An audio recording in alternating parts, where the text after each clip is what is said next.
morning. This is the fourth lecture of topic ecosystems and energy flow. Yesterday we will discuss only energy flow. How energy flow from one organism to another organism. एनर्जीचं नेमकं कशा पद्धतीनं वहन होतं हे कालच्या लेक्चरला आपण पाहिलं. With the help of food chain and food web, अन्न साखळीचं एक उत्तम उदाहरण घेऊन आपण एनर्जी फ्लो हा कन्सेप्ट समजून घेतला. Then today we will focus on next concept ecological pyramids, and this is the rough diagrammatic representation of pyramid of energy. With the help of this diagram, today we discuss this concept ecological pyramids. Indirectly हा concept कालच्या लेक्चरला थोडक्यात आपण समजून घेतलाय, पण या concept वरती 2 मार्काला प्रश्न विचारला जाऊ शकतो. Write a short note on या पद्धतीने, आणि म्हणून याच्यावरती पुन्हा व्यवस्थित फोकस करूया आणि हा कन्सेप्ट आज आता या लेक्चरला व्यवस्थित समजून घेऊया. Listen carefully about this concept. Here this is the proper definition of this ecological pyramid concept. याची इथं व्याख्या मुद्दाम जाणीवपूर्वक लिहिलेले तुमच्या नजरेसमोर असली की तुम्हाला लक्षात ठेवायला आणि समजायला सोपं जाईल. Actually it is a graphic representation of relationship between organism of various successive trophic levels with respect to energy, biomass and number. आता हेच आपण मराठीमध्ये विस्ताराने समजून घेऊया. ग्राफिक रिप्रेझेंटेशन म्हणजे त्याचा ग्राफ, ज्याला आपण आलेख म्हणूया. आलेखाच्या माध्यमातून त्याचं ते प्रेझेंटेशन असतं किंवा आलेखाच्या माध्यमातून तयार करणं किंवा समजून घेणं असं म्हणूया. Of the relationship between organism, वेगवेगळ्या प्राण्यांच्या मध्ये किंवा सजीवांच्या मध्ये सहसंबंध कसे असतील ते आपण आलेखाच्या माध्यमातून समजून घ्यायचं आहे. Of various successive trophic levels, या पद्धतीने ट्रॉपिक लेवल्स आहेत. This is the first trophic level, this is second, this is third and this is fourth trophic level. In between these successive tropic levels there are various types of organism, and in between these organism there is a relationship, and this relationship is put up with the help of graphic presentation. That concept is called as a ecological pyramid. थोडक्यात आलेखाच्या माध्यमातून अत्यंत सारांशरूपी सोप्या मांडणीमध्ये वेगवेगळ्या tropic मध्ये जे वेगवेगळे organism किंवा जीव असतात त्याच्यामध्ये सहसंबंध कसा असतो तो व्यवस्थित आकृती बंधामध्ये पुटअप केला जातो. या कन्सेप्टला आपण इकॉलॉजिकल पिरामिड्स असं म्हटलं जातं. Actually pyramid is a cone shaped, शंकू सारखा बरोबर त्रिकोणी असतो. साहजिकच here base is broad, while tip region apex is narrow. कोणताही शंकू किंवा त्रिकोण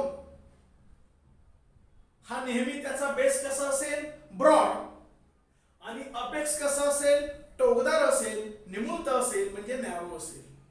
अशाच पद्धतीनं कोन शेप्ड पिरामिड नेहमी आपल्याला पाहायला मिळतील, लाईक ए ट्रायंगल, त्रिकोणासारखा. Here this concept first developed by, this concept means pyramid. Pyramid concept is first developed by C. Ilton, scientist in 1972. 1927 साली सी. इल्टॉन या शास्त्रज्ञानं या त्रिकोणाच्या स्वरूपात, शंकूच्या स्वरूपात नेहमी पिरॅमिड असतो ही संकल्पना त्यानं शोधून काढली आणि त्याच्याच माध्यमातून एक ग्राफिक प्रेझेंटेशन नेहमी पिरॅमिडचं केलं जातं. Here actually there are 3 types of pyramids. या ठिकाणी इकॉलॉजीच्या संदर्भात 3 प्रकारचे प्रामुख्याने पिरॅमिड्स असतील. One is number pyramid, second one is biomass pyramid and third one is energy pyramid. असे 3 प्रकार पडतात. कारण इकॉलॉजिकल पिरॅमिडच्या डेफिनेशन मध्येच पुन्हा पुढे असं म्हटलंय with respect to energy, biomass and number. हे तिन्ही वेगवेगळ्या संकल्पना एकाच ठिकाणी या ठिकाणी घेतलेलं आहे आणि म्हणून त्याला इकॉलॉजिकल पिरॅमिड असं म्हटलं जातं. यातली पहिली संकल्पना एनर्जी, ज्याला आपण ऊर्जा म्हणतो. दुसरी संकल्पना आहे बायोमास, ज्याला आपण म्हणतो all plants and animals or faecal matter. जी काय सजीव असतील किंवा फिकल मॅटर असेल, वेस्ट असेल, याला आपण काय म्हणतो बायोमास. आणि नंबर म्हणजे संख्या. With respect to energy, biomass आणि नंबर याचं जे ग्राफिक रिप्रेझेंटेशन केलं जातं आणि त्यांच्यामध्ये जे काय ऑर्गॅनिझम असतं त्याच्यामधलं जी रिलेशनशिपचा अभ्यास केला जातो त्याला इकॉलॉजिकल पिरॅमिड्स असं म्हणतात. आणि साहजिकच त्याचे 3 उपप्रकार पडतील. पहिला इथं एनर्जी, दुसरा बायोमास, तिसरा number. We see one by one, एक एक आपण समजून घेऊया. First about here number. Here relative number of individuals per unit area at a different trophic levels. हे वेगवेगळे ट्रॉपिक लेवल्स आहेत. First, second, third, fourth. ह्या ज्या डिफरंट ट्रॉपिक लेवल्स आहेत याच्यामध्ये काय केले, relative number of individuals per unit area, त्या एरियामध्ये जे काय इंडिव्हिज्युअल्स असतील त्याची या ठिकाणी मांडणी केलेली दिसून येते. या कन्सेप्टला आपण काय म्हणतो, here number pyramids. 5 biomass per unit area. Biomass means आपण समजून घेतलेलं आहे all plant and animal remains or their faecal matter, that is nothing but biomass. Biomass per unit area, ठराविक जागेवरती जेवढा बायोमास सापडेल त्याचा जो पिरॅमिड काढला जाईल त्याला आपण काय म्हणूया, बायोमास पिरॅमिड. आणि शेवटचा साहजिकच तिसरा प्रकार amount of accumulated energy per unit area. ठराविक जागेमध्ये किती एनर्जी वापरली गेलेली आहे किंवा अस्तित्वात असू शकेल त्याची जी मांडणी ट्रायंगल मध्ये केली जाते त्याला आपण काय म्हणतो, एनर्जी पिरॅमिड. या पद्धतीचे प्रमुख 3 प्रकार या ठिकाणी इकॉलॉजिकल पिरॅमिडचे असलेले दिसून येते. कालच्या लेक्चरला जाता जाता आपण पाहिलं होतं, हा ट्रायंगल सुद्धा पाहिलेला होता. तोच मी पुन्हा इथं व्यवस्थित रिवाइज करतो. हा जो ब्रॉड बेस आहे साहजिकच तिथं कंपल्सरी कोण असतील, producer. Producer means here which trap solar energy and produce its own food by the process of photosynthesis. Example तो कोण येणार, all plants. जे स्वतःचं अन्न स्वतः बनवतात त्यांना स्वयंपोषी म्हणतो. प्रकाश संश्लेषण या प्रक्रियेमार्फत ते सर्व कोण असतात, वनस्पती. आणि वनस्पती ह्या शक्यतो स्वतःची एनर्जी स्वतः बनवतात म्हणून त्यांना काय म्हटलं जातं, प्रोड्युसर्स.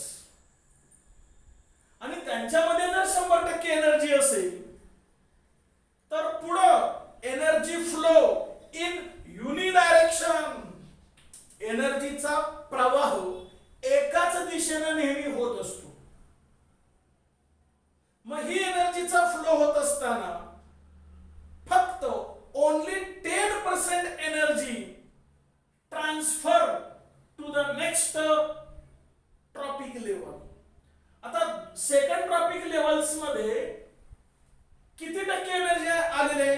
ओनली 10%. म्हणजे इथं जास्त एनर्जी असते प्रोड्युसर मध्ये. सेकंड ट्रॉपिक लेवल मध्ये फक्त 10% एनर्जी आलेली आहे. आणि या प्रोड्युसर वरती जे उपजीविका करतात त्यांना काय म्हटलं जातं? Primary consumers. म्हणजे या प्रोड्युसरला जे खातात त्याला काय म्हटलं जातं? Primary consumers. मग गवत, वनस्पती, फळं खाणारे कोण असतील? हर्बिव्हरस, शाकाहारी प्राणी. शाकाहारी प्राण्यांची एक्झाम्पल कुठे येतील? प्रायमरी कंझ्युमर्स मध्ये येतील. आणि त्यांना किती टक्के एनर्जी मिळेल? ओनली 10%. ते कोणत्या ट्रॉपिक लेवल मध्ये असतील? सेकंड ट्रॉपिक लेवल मध्ये असतील. कारण प्रोड्युसर पहिल्या ट्रॉपिक लेवल मध्ये असलेला आपल्याला दिसून येईल. Then again here secondary consumers. मग आता इथून पुन्हा याच्यामध्ये एनर्जी जात असताना फक्त 10% जाते. मग या 10%तले फक्त 10% म्हणजे किती होईल? Only 1%. 1% is energy transfer to the next means secondary consumer. 1% energy तिथे येईल. त्याला आपण थर्ड ट्रॉपिक लेवल असं म्हणतो. आणि सेकंडरी कंझ्युमर म्हणजे कोण? which depends upon the primary consumers. जे या प्रायमरी कंझ्युमर्सला खातात. आता प्रायमरी कंझ्युमर्स म्हणजे कोण? गवत वगैरे खाणारे प्राणी. समजा आपण इथं एक्झाम्पल कालच्या लेक्चरला घेतलं होतं ग्रॉसहॉपर. मग आता ग्रॉसहॉपरला कोण खाईल? इथं फ्रॉग. म्हणजे फ्रॉग कुठे येईल? सेकंडरी कंझ्युमर मध्ये येईल. म्हणजे हा कसा झाला? कार्निव्होरस, मांसाहारी. जो प्राण्यांना खातो त्याला आपण कार्निव्होरस म्हणतो. जो गवत, पाला, पाचोळा, वनस्पती खातो त्याला हर्बिव्होरस असं म्हणतो. म्हणजे सेकंडरी कंझ्युमर कसे आहेत? कार्निव्होरस. त्यांना 1% एनर्जी मिळेल. Then tertiary consumers, fourth trophic levels. इथं 1% मधली पुन्हा फक्त only 10% energy flow to the fourth trophic level. म्हणून 0.1% एवढीच एनर्जी इथं शेवटी मिळेल फोर्थ ट्रॉपिक लेवल मध्ये. ते कोण असतील? Tertiary consumers. They are highly carnivorous. साहजिकच फ्रॉगला कोण खाईल? मग स्नेक. म्हणजे इथं स्नेक येईल. या पद्धतीनं ट्रॉपिक लेवल वरच्या दिशेनं असेल. मात्र एनर्जी युनिडायरेक्शनल फ्लो असतो, एकाच दिशेनं असते. पण एनर्जीचा फ्लो होत असताना only 10% energy is transfer to the next trophic level. हे बेसिक तत्व माहिती असणं गरजेचं आहे.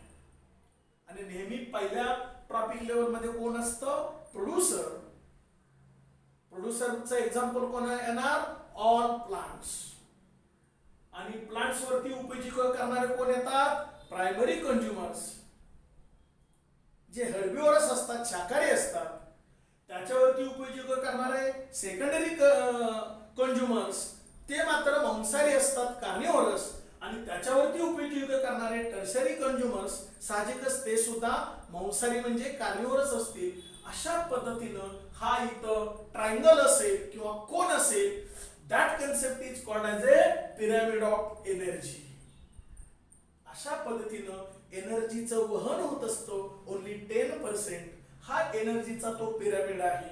आणि हे 3 प्रकार म्हणजे इकॉलॉजिकल पिरामिड्स. ते 3 प्रकार कोणते? तर पहिला नंबर पिरामिड, दुसरा बायोमास पिरामिड आणि तिसरा एनर्जी पिरामिड. अशा पद्धतीनं हा पिरामिडचा कन्सेप्ट आहे. तो 2 मार्काला तुम्हाला बोर्ड थेअरी मध्ये write a short note on यासाठी विचारला जाऊ शकतो.